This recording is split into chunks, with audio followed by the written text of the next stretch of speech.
Oh my God, I cannot. Sabi ko sa inyo pamala pa yung paratad. One of the closest friend of her nag-splok sa amin. Parang ang sabi kasi doon nila, bakit daw wala si Kim sa Showtime? During the birthday week mo daw. Ganun. Siba ka na, siba. Oo, ganun talaga sila no? Kung sino sa tingin nyo etong close friend ni Kimi na nagkakalat ng rumors na ang Kim Pao daw talaga meron ng relasyon pero tinatago pa lamang nila.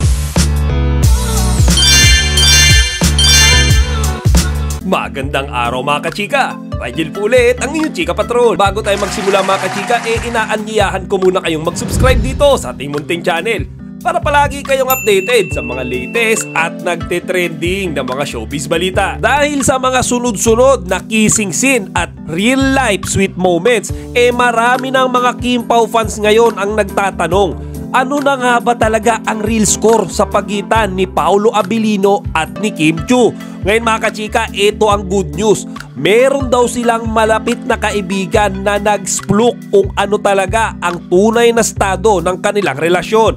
Ngayon mga kachika, uunahan ko na kayo ang ibig sabihin ng term na splok merong nag-booking pero hindi pa kumpirmado. Basahin natin mga kachika yung sinabi ng source ng balitang ito. Oh my God, I cannot.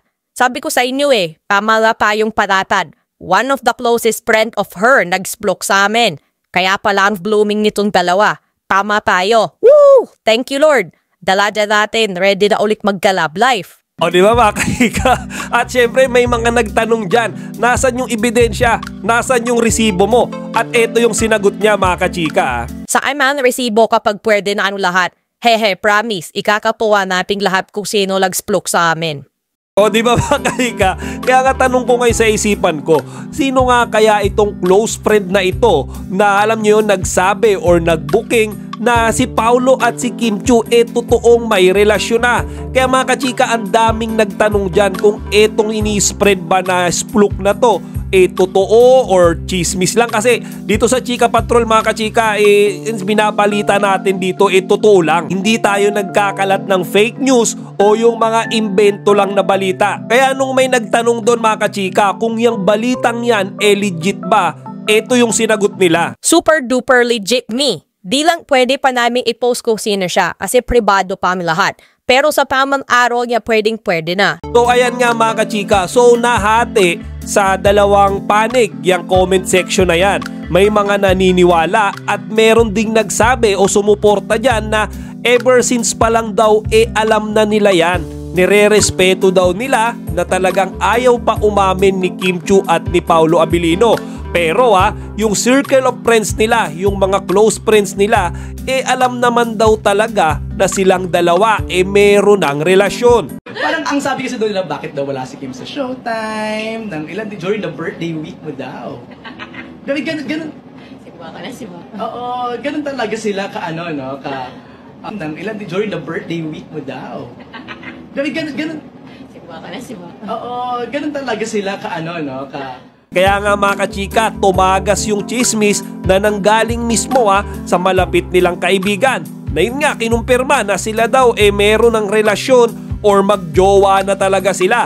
Though wala pa akong makuhang ebidensya mga kachika dito nga sa kumakalat na chismis na ito. Pero mga kachika, once na magkaroon tayo ng konfirmasyon, gagawa ulit ako ng isa pang content para ilatag lahat ng resibo, lahat ng ebidensya na makikita natin tungkol sa usap-usapang ito. Samantala, ispati din kahapon backstage si Kim Chiu na nakikipag-banding at kulitan sa mga batang cute po kids. Ngayon mga kachika, sa kuha dyan, makikita natin si Kimi na tila ba nire-review sina Jace, Argus at iba pang mga bata sa kanilang magiging sagot sa segment ng It's Showtime na Showing Bulili. Hindi po! Player po! Player po kayo.